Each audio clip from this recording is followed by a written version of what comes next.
응? 응?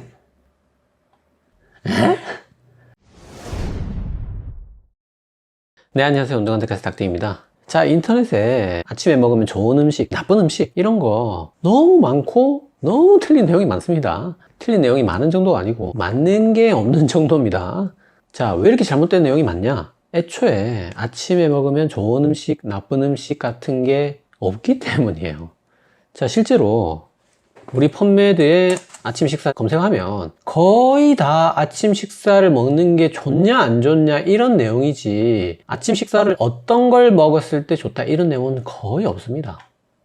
자, 실제로 아침 식사가 좋은 거는 뭐 의심의 여지가 없습니다. 여러분들 요즘에 간헐적 단식 많이 하시는데 실제로는 아침 식사를 먹는 게 체중 감량에 더 도움이 되고, 항노화, 치매, 뭐 청소년, 노년 할 거 없이 인지 기능에 전부 영향이 있는 것도 거의 명백하게 다 밝혀져 있고, 요즘에는 당뇨, 심혈관 이런 것들로 인해서 총 사망률, 심혈관 사망률 감소하는 것도 다 입증되어 있습니다. 그래서 아침 식사가 좋은 거는 의심의 여지가 없습니다. 하지만 자, 우리가 아침 식사 안 먹는 결식률이 계속 늘고 있어요. 그 중에서도 이제 20대, 사실은 뭐 저도 20대에 아침을 안 먹었었는데 우리 20대 여러분들이 뭐 아마도 바빠서 그러시겠죠. 뭐 어쨌든 절반이 아침 식사를 안 먹고 있습니다. 자, 그런데 우리가 아침은 황제처럼 먹고 점심은 시녀처럼 먹고 저녁을 거지처럼 먹어라 이런 말이 있는데, 자, 실제로 다이어트 측면에서는 물론 이게 뭐 관찰 논문이긴 하지만 아침 식사를 안 먹는 그룹, 조금 먹는 그룹, 중간 먹는 그룹, 많이 먹는 그룹 봤을 때 적게 먹는 그룹이 가장 다이어트는 잘 됐어요. 가장 체질량 지수가 낮았습니다. 우리가 실제로 아침을 또 많이 못 먹습니다. 소화가 안 되거나 시간이 없어서. 그래서 여기까지만 봤을 때 우리가 아침을 조금이라도 먹는 게 좋다, 내지는 아침을 조금만 먹는 게 좋다, 이런 결론을 내릴 수가 있는데, 그럼 어떤 종류의 아침 식사가 좋냐를 보면 역시 방금 설명드린 것처럼 아침 식사가 여러 가지 인지 기능에 강력한 이점을 보이는 건 확실하지만 어떤 아침 식사 구성이 좋은지는 확실한 결론을 내릴 수 없다는 거죠. 여러 가지 메타 분석, 체계적인 분석 이런 걸 봐도 마찬가지라는 겁니다. 그래서 뒤에 설명드렸지만 이제 당뇨에 조금 뭐 아침 식사로 단백질을 먹는 게 좋다 이런 뭐 소규모의 어떤 증거는 있지만 대체적으로는 아침 식사 자체가 좋은 거지, 아침에 먹으면 좋은 식사 같은 거는 아직까지 명확히 입증된 거는 없다, 이렇게 생각하시면 되겠습니다. 하지만 우리가 딱 좋은 그 절대적인 정답은 없지만 그래도 예를 들어서 위나 장에 부담이 없는 음식, 그러니까 소위 말해서 아침에 먹었을 때 배가 안 아픈 음식이죠. 두 번째, 소화가 잘 되는 음식. 세 번째, 시간이 없으니까 빨리 먹을 수 있는 음식. 네 번째, 아까 설명드린 대로 당뇨 측면에서 단백질이 풍부한 음식, 또 혈당 스파이크를 덜 올리는 음식, 포만감을 줄 수 있는 음식, 이런 것들이 좋은 아침 식사의 어떤 가능한 조건은 될 수 있다는 거예요. 그래서 오늘 이 시간에 여러 가지 아침 식사에 좋은 음식, 나쁜 음식 그 여러 팩트 체크하고, 그 다음에 방금 설명드렸던 이런 조건에 만족하는 그나마 아침에 먹으면 좋을 음식을 설명드리도록 할게요. 자, 그래서 오늘은 크게 세 가지 측면에서 설명드리도록 할게요. 첫 번째는 물입니다.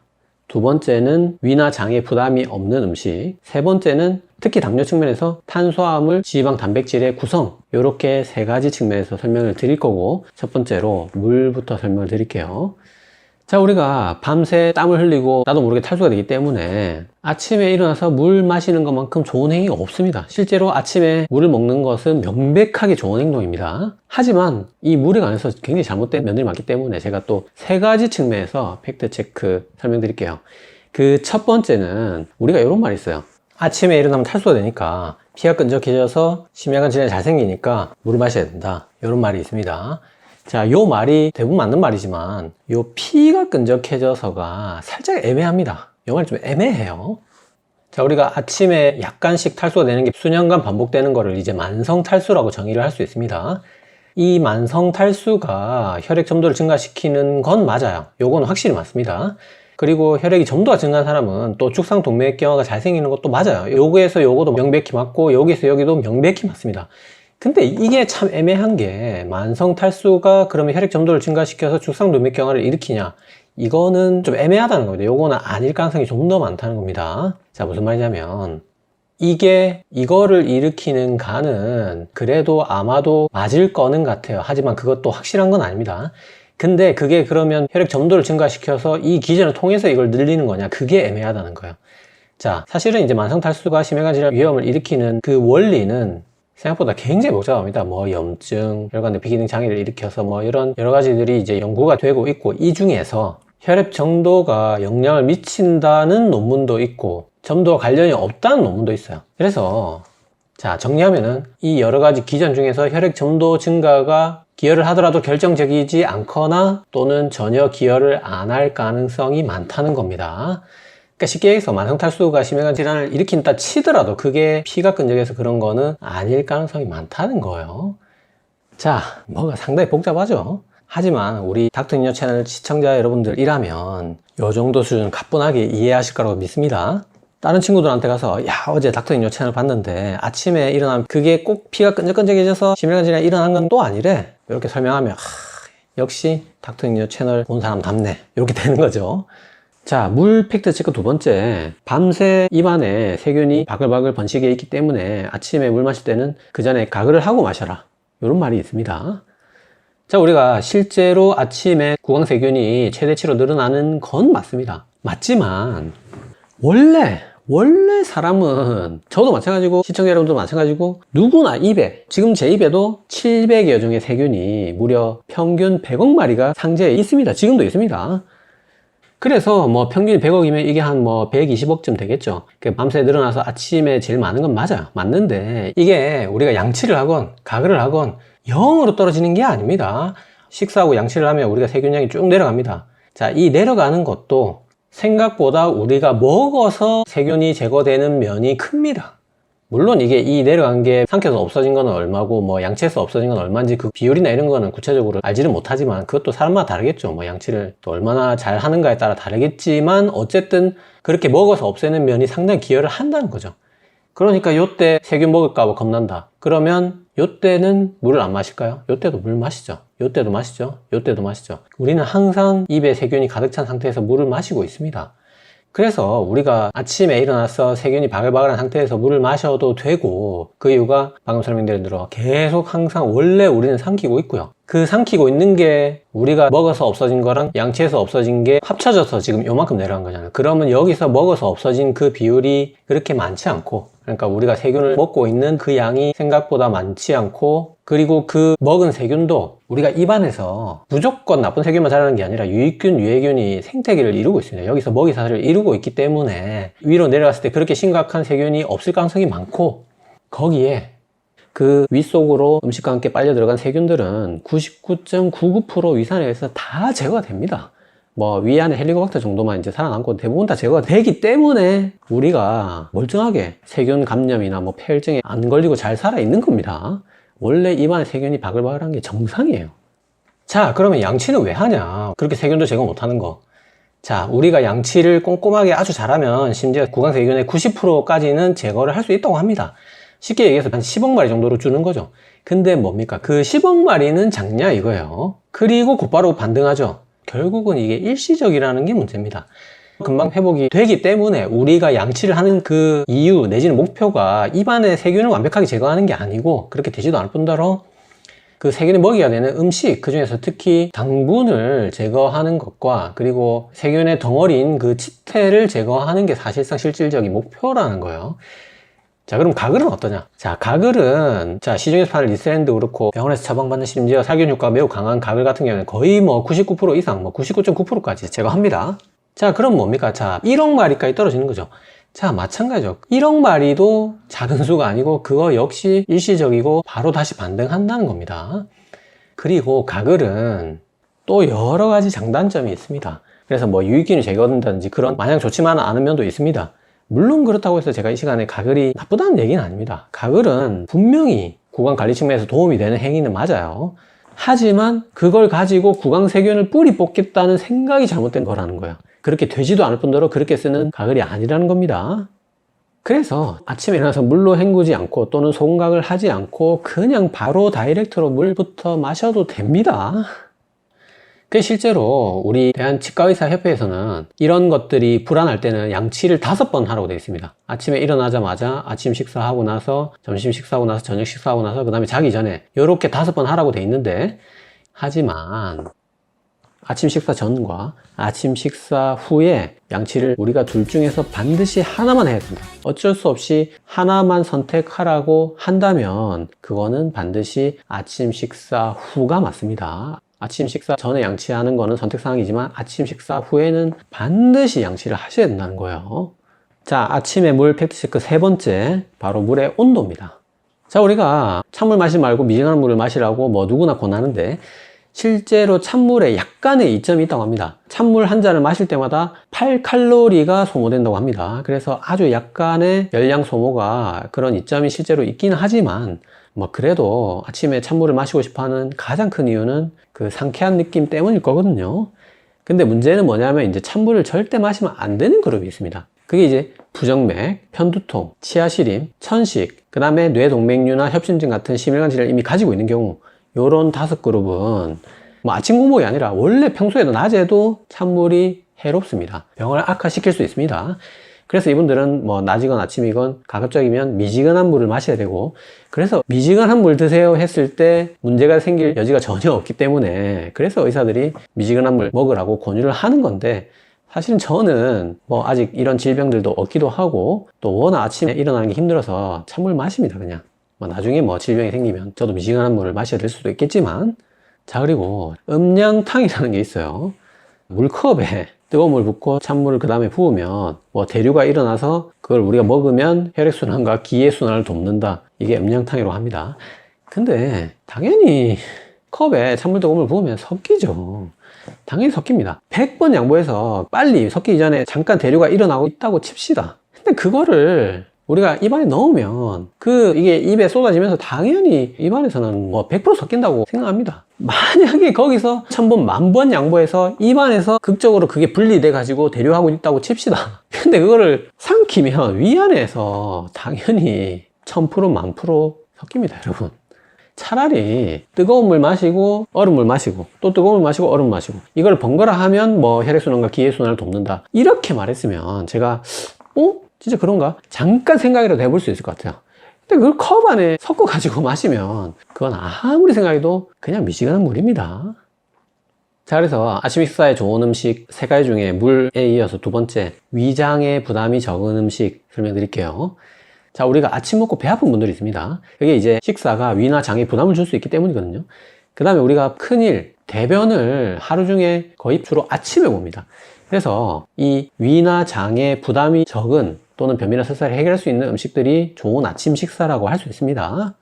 그게 이런 3가지가 있어요. 소화불량, 변비형, 설사형이 있는데, 우리가 변비형은 이제 과민성 대장증후도 있겠지만 대부분은 기능성 변비고, 설사는 기능 설사도 있겠지만 대부분은 과민성 대장증후군 설사형입니다. 그리고 요 2개가 이제 장이라고 할 수 있고, 요거는 이제 위라고 할 수 있어요.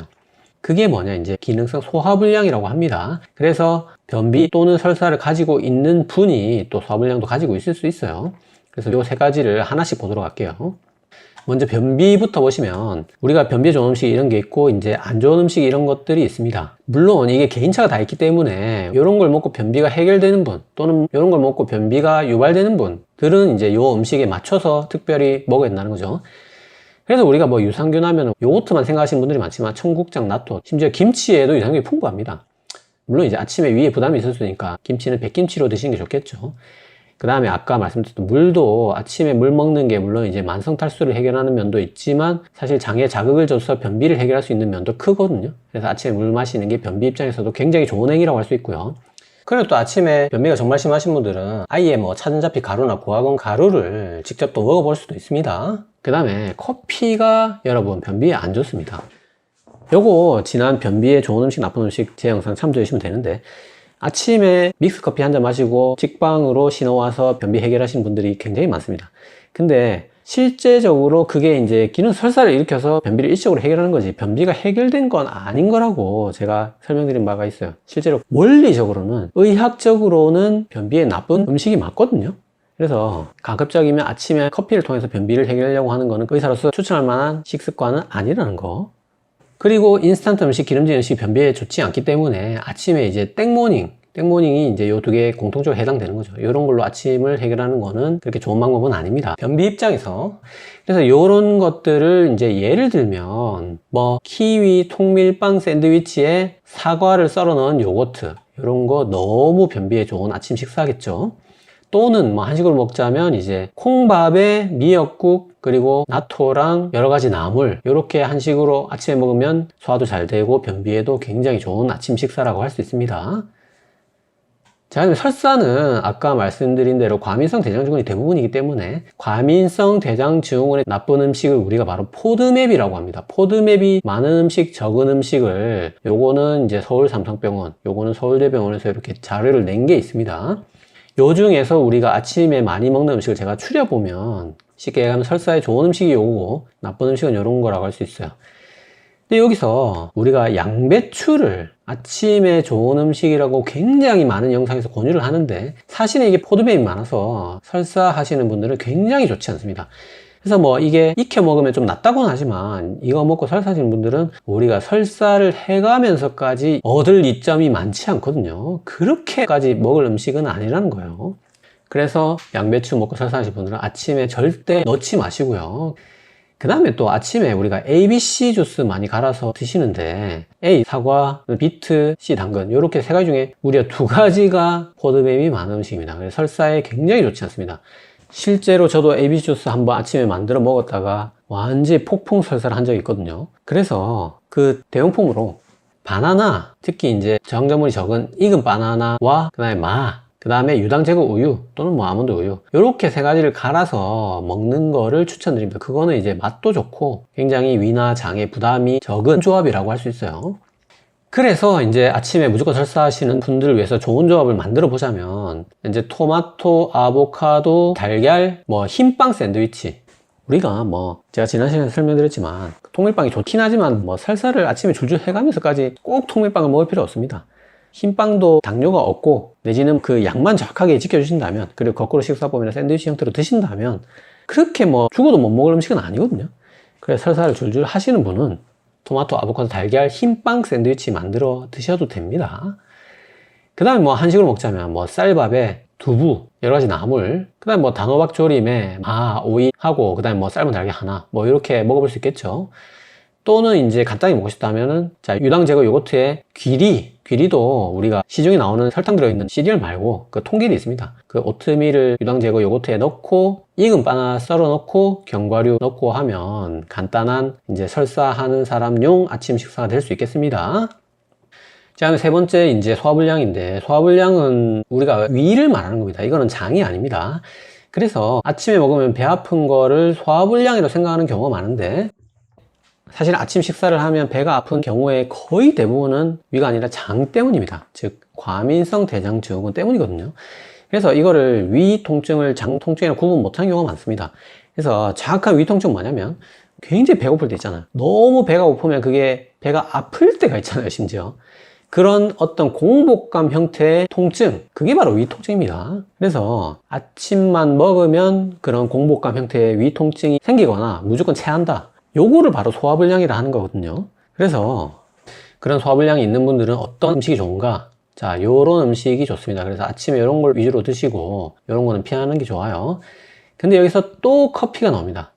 자, 우리가 커피 뭐 몸에 좋으라고 마시는 것도 아니고 장 깨려고 어쩔 수 없이 마시는 건데 이게 분명히 소화불량이나 기능성 변비에는 안 좋은 게 맞거든요, 커피가. 그래서 그런 분들을 위해서 가장 좋은 거는 사실 녹차가 제일 좋습니다. 아침에 장 깨려고 마신다면 특히 이제 냉녹차, 뭐 아이스 녹차 이런 게 좋겠죠. 그런 걸로 마시거나 아니면 최소한 정말 어쩔 수 없이 커피를 반드시 마셔야 된다 하면은 아까 여러 가지 예시를 든 아침 식사를 먼저 하고 그 다음에 커피를 마시는 거를 추천드립니다. 그래서 아침 식사를 커피만으로 때우는 게 가장 좋지 않다. 어쩔 수 없이 마신다면 아침 식사를 조금이라도 하고 마시거나 아니면 더 좋게는 냉녹차로 마시자, 이렇게 권해드립니다. 그 다음에 이제 소화불량이 있는 경우 우유가 참 아침에 위를 자극해서 좋지 않다는 얘기가 많은데 이게 맞기는 맞습니다. 실제로 우유가 뭐 칼슘과 카제인 단백질이 위성 분비를 촉진시켜서 위벽을 자극하기 때문에 좋지 않다, 이런 말이 많은데 사실은 우리가 소화불량이든 과민성 대장증후군이든 유당을 제거하면 우유는 특히 아침 식사로 그렇게 나쁘지 않습니다. 자, 무슨 말이냐면 제가 지난 시간에 우유의 성분이 이제 유당, 유단백, 유지방, 그리고 또 유단백은 이제 또 유청 단백하고 카제인 단백 이렇게 나뉜다고 설명을 드렸었어요. 여기서 이제 카제인 단백질이 위산을 가다 분비시켜서 굉장히 위에 안 좋다는 거잖아요. 근데 이게 상당히 애매합니다. 미묘합니다. 아까 그 피가 끈적여져서 물 마시는데 그거랑 똑같은 겁니다. 무슨 말이냐면 우리가 카제인 단백질이 위산을 과다 분비시키는 거는 확실히 맞습니다. 이거는 맞아요. 그리고 이거 떼고 이제 위산 과다만 봤을 때 위산 과다가 위궤양을 일으키는 것도 확실히 맞습니다. 요 두 개의 관계만 봤을 때는 그 말도 분명히 맞는 말입니다. 근데 그렇다고 해서 이게 이렇게 되고 이게 이렇게 된다고 해서 카제인 단백질이 그러면 위궤양이 위험인자냐? 그거는 애매하다는 거예요. 이론상으로는 그럴 수는 있지만 이게 위궤양을 일으킨다는 증거는 아직까지는 없습니다. 그러니까 이게 위궤양을 만들 만큼의 위산을 많이 뿜는 건 아니어서 그런 걸 수도 있고, 또 여기에 카제인 말고 유청 단백질 안에 있는 알파락토알부민이라는 거는 심지어 항궤양 효과를 낸다, 위를 보호하는 효과가 또 있다 하거든요. 그래서 우리가 이거를 포함한 전체 우유를 마셨을 때 위궤양이 생기는가는 입증이 안 돼 있다는 거예요. 그 관계가 확실치 않다는 거예요. 그리고 심지어 위궤양이 아니라 소화불량 쪽으로 가면 이게 아까 설명드렸듯이 이제 위에 공복감 형태의 통증이 있거나 체하는 걸 소화불량이라고 하는데, 카제인 단백질은 그 소화불량은 거의 일으키지 않습니다. 유단백이 아니라 유당이 일으킨다는 거죠. 거의 90%는 유당이 생기는 겁니다.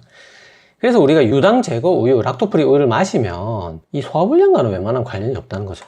그래서 상당히 뭐가 많이 복잡한데 여기서 우리가 정확한 것만 팩트 체크 딱 뽑아보면, 첫 번째는 우리가 우유가 위궤양이 사실은 좋은 음식이라고 생각해서 연구를 했는데 1970년대 보니까 이제 카제인 단백질 위산 과다 분비하는 게 밝혀지면서 이제 좋은 음식은 아니었구나, 요게 밝혀진 거거든요. 그래서 위궤양이 나쁜 음식이냐 그거는 애매하지만 좋은 음식이냐 그건 아니라고 거의 말할 수 있다는 겁니다.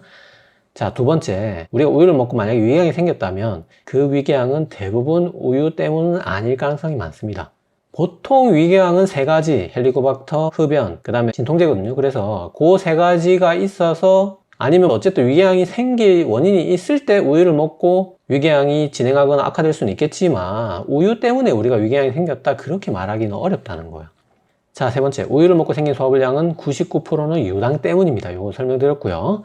그래서 우유를 먹고 뭔가 하여튼 위가 아프다 그러면 내시경을 하셔야 됩니다. 내시경을. 그거는 내시경을 해서 역류성 식도염이나 뭐 십이장경이나 위궤양 이런 게 없는지를 확인하고, 있으면 그런 거를 치료를 해서 완치를 시키고 유당을 제거한, 유당 제거, 특히 저지방 우유를 먹어보는 겁니다. 그래서 이것도 없고 이것도 다 했는데도 불구하고 그래도 소화불량, 즉 공복감 형태의 위 통증이 있거나 체한다, 이런 경우는 사실상 우리가 1% 미만으로 볼 수 있고, 이분들은 정말 어쩔 수 없이 진짜로 우유를 마시면 안 되는 거죠. 이런 분들이 이제 우유 알레르기나 이런 거로 봐야 되기 때문에 이거하고 이거까지 다 했는데도 위가 아프다든지 뭔가 소화불량이 생긴다 이러면 그분들이야말로 정말 이제 아침 공복이든 어쨌든 우유를 마실 수 없는 겁니다. 자, 그게 아니라면 대부분은 아침 공복에 유당 제거 저지방 우유 내지는 유당 제거 저지방 요거트를 먹어볼 수 있습니다. 자, 그 다음에 아까 인트로에서 제가 잠시 언급했는데 고구마가 악효질이랑 탄닌이 있어서 위벽과 위산을 자극하고 속쓰림을 유발할 수 있다, 이런 얘기를 봤는데, 자, 고구마의 악효질이 이게 무슨 뜻으로 악효질을 적어놨는지 모르겠는데 악효질이 영어로 하면 콜라겐이거든요. 자, 고구마에는 콜라겐이 들어있지 않습니다. 그래서 제가 이걸 찾고 찾아보니까 외국 사이트에 이제 점액질이라고 돼 있는 거를 악효질로 잘못 번역한 게 아닌가. 자, 이게 콜라겐의 뜻으로 쓴 게 아니고 그 글루의 뜻으로 악효질을 아마도 쓴 것 같아요. 그래서 이거는 악효질이 아니라 점액질로 써야 맞는 거고 애초에. 그리고 고구마의 점액질과 탄닌이 많은 건 맞습니다. 많은 건 맞지만 이게 안 좋으니까 먹자고 하는 그 감자나 그리고 마나 이런 거에도 점액질, 탄닌 다 많이 들어있어요. 다 많이 들어있습니다. 그리고 이게 가장 잘못했죠. 자, 고구마가 당지수가 높으니까 감자를 먹자. 감자가 당지수가 더 높습니다. 자, 저는 무슨 말인지 도당체 이해가 안 되는데, 자, 고구마가 아침 식사로 안 좋으니까 감자를 먹자고 하면 감자에 악효질, 탄닌, 당류수 더 넣거든요. 말이 안 되는 얘기입니다. 제가 이 시간에 고구마, 감자가 아침 식사로 안 좋다는 얘기를 하려는 게 아닙니다. 굳이 아침 식사에 고구마나 감자나 둘 중에 뭐가 더 낫다는 이런 우위를 점할 만한 음식은 없다는 거예요. 그리고 당뇨 입장에서 감자가 또 혈당을 올릴 수 있기 때문에 밤새 냉장고에 넣어놨다가 저항전분을 만들어서 먹자, 이런 얘기도 있는데, 자, 대한소화기능성질환 운동학회에서 공식 지침에 저항전분의 섭취를 줄이세요. 자, 공식 지침에 저항전분을 과민성 환자들은 먹지 말자고 적어놨어요.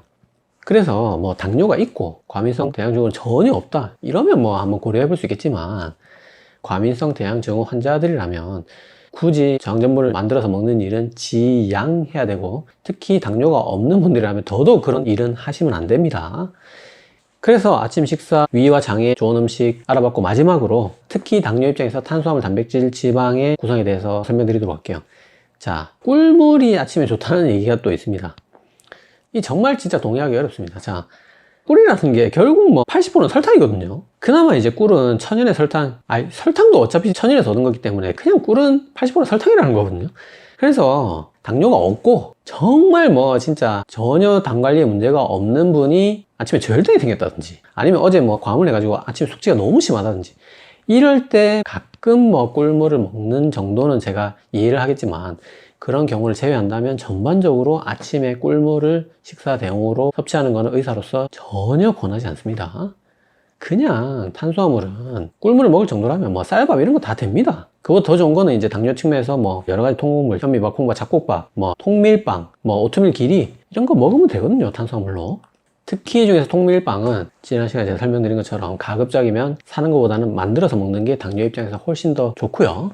이런 거를 이제 아침에 정시간이 없다면 뭐 샌드위치 형태로, 아니면 더 좋게는 반드시 거꾸로 식사법으로 먹는 게, 그리고 자신의 양에 철저하게 맞춰서 탄수화물을 제한하는 게 좋은 아침 식사 탄수화물 구성이라고 할 수 있겠습니다. 그 다음에 지방은 우리가 아침 식사에 고기를 먹는 게 이제 소화에 부담이 될 수 있기 때문에 식물성 뭐 견과류나 아보카도, 뭐 올리브오일 이런 것 소량만 먹어주면 이제 너무 고탄으로 가는 걸 막아주고 포만감을 또 늘려주기 때문에 좋은 아침 식사 지방이라고 할 수 있고, 다만 이게 지방이 칼로리가 굉장히 높기 때문에 철저하게 양을 제한해서 소량만 드셔주시고요. 자, 그 다음에 단백질이 이제 특히 당뇨 환자에서 굉장히 아침 식사로 좋다는 게 논문이 하나가 있습니다. 자, 2015년 미국에서 당뇨 환자를 12명을 고탄수 식사, 고단백 식사로 랜덤으로 배정을 해서 연구를 해보니까, 자, 혈당이 당연히 고탄수에 비해서 고단백이 아침 혈당이 낮겠죠. 낮은데 심지어 점심에는 똑같은 점심을 먹었는데도 불구하고 아침으로 고단백을 먹은 사람의 점심 혈당이 한 번 더 낮다는 거야. 자, 그거를 두 번째 식사 현상이라고 합니다. 자, 그 이유가 우리가 이제 고단백을 아침으로 먹게 되면 점심 때 GIP, 자, 인크레틴이라는 호르몬이 쫙 분비되기 때문이라고 그렇게 알려져 있어요. 그래서 아침 식사로는 명백하게 고단백 식사를 하는 게 당뇨 환자 입장에서 좋습니다. 자, 그런데 우리가 아침에 유독 단백질을 너무 적게 먹어요. 자, 우리가 물론 이제 아침 식사를 적게 하는 면도 있지만 단백질을 어디서 많이 먹느냐? 자, 점심 저녁에 거의 다 먹고 심지어 간식에서 단백질을 먹는 거 정도밖에 아침에 단백질을 안 먹는다는 거죠. 그 정도로 아침에 단백질을 우리가 너무나 안 먹고 있고, 그 이유는 당연하게도 이제 단백질 종류가 소화가 안 되기 때문이거든요. 뭐 단백질 좋은 거 누가 모르나, 아침에 소화가 안 되니까 못 먹지 하시는데, 소화가 잘 되는 단백질 그게 요렇게나 많습니다. 자, 아까 제가 계속 말씀드린 대로 우유가 이제 유당이 소화가 안 되는 거기 때문에 유당을 제거한 락토프리 우유라든지 락토프리 요거트라든지 이런 게 굉장히 많이 나와 있습니다. 그래서 이런 걸로 특히 저지방으로 드시면 뭐 소화가 안 될 일이 제가 보기에 99% 없고요. 두부 뭐 아침에 너무 좋죠. 달걀 너무 좋습니다. 자, 생선 너무 좋고요. 자, 새우도 굉장히 고단백 식품이면서 소화도 잘 되는 겁니다. 그 다음에 여러 가지 콩이나 길이나 이런 것들, 또 식물성 단백질 섭취할 수 있는 굉장히 중요한 자원이고요. 자, 그래서 이런 소화가 잘 되는 음식은 아침 식사에도 중요하지만 또 점심 저녁이라 할지라도 우리 노년기 근감소증 환자분들, 우리 고령의 치아가 안 좋아서 또 위가 안 좋아서 고기 못 드시는 분들이 있거든요. 이런 분들을 위해서 소화가 잘 되는 단백질, 제가 또 한 다다음 편 정도에 굉장히 자세하게 노년기 단백질 먹는 방법에 대해서 한 편의 영상으로 또 설명을 드릴 테니까 그 부분도 같이 꼭 참조를 해주세요. 자, 그래서 오늘 시간 아침 식사에 좋은 음식, 물 먹는 법과 위장에 좋은 음식, 탄단지 구성에 대해서 알아봤고, 자, 요거를 총정리해서 아침 식사로 뭘 먹으면 좋은지 딱 그냥 예시를 들어서 마지막으로 정리해 드릴게요. 자, 아침에는 미지근한 물로 시작을 합니다. 자, 굳이 입 헹구고 먹을 필요 없다고 설명드렸고요. 자, 여러 가지 좋은 음식은 내 당뇨 상태, 그 다음에 위 상태, 장 상태에 따라 다 다르겠지만 일반적으로 탄수화물 반드시 포함돼야 되고, 단백질 반드시 포함돼야 되고, 야채와 과일이 또 반드시 포함되는 게 좋습니다. 이 중에서 특히 단백질 양이 모자라지 않도록 구성을 해주는 게 좋아요. 그 예시가 이제 삶은 계란에 오트밀 넣은 요거트, 거기에 바나나, 블루베리 썰어 넣어서 요렇게 만들어 먹으면 금방 아침 식사 먹을 수 있겠죠. 그 다음에 한식으로 먹고 싶다면 현미밥에 두부, 나물에는 특히 올리브오일, 견과류 넣어서 소량의 지방을 보충해 줄 수 있습니다. 또는 이제 통밀빵에 토마토, 아보카도 넣은 샌드위치에 유당 제거 저지방 우유 한 잔 이렇게 먹으면 너무 좋은 탄수화물, 단백질, 야채, 과일이 모두 포함된, 그리고 빨리 먹을 수 있는, 그리고 소화도 잘 되는 아침 식사 예시라는 거죠. 그리고 이런 걸 다 먹고 헐레벌떡 일하러 직장에 또는 공부하러 학교에 뛰어가야 된다. 그러면 냉녹차를 들고 뛰면 됩니다. 또는 뭐 얼주가 아니라면 뭐 따뜻한 녹차도 좋고요. 이렇게 먹으면 대부분의 사람들에게 아주 좋은 아침 식사 예시가 되겠습니다. 자, 그래서 오늘 시간 아침 식사로 좋은 음식 여러 가지 팩트 체크와 구성하는 방법에 대해서 설명드렸고, 오늘도 세 줄력으로 마무리할게요.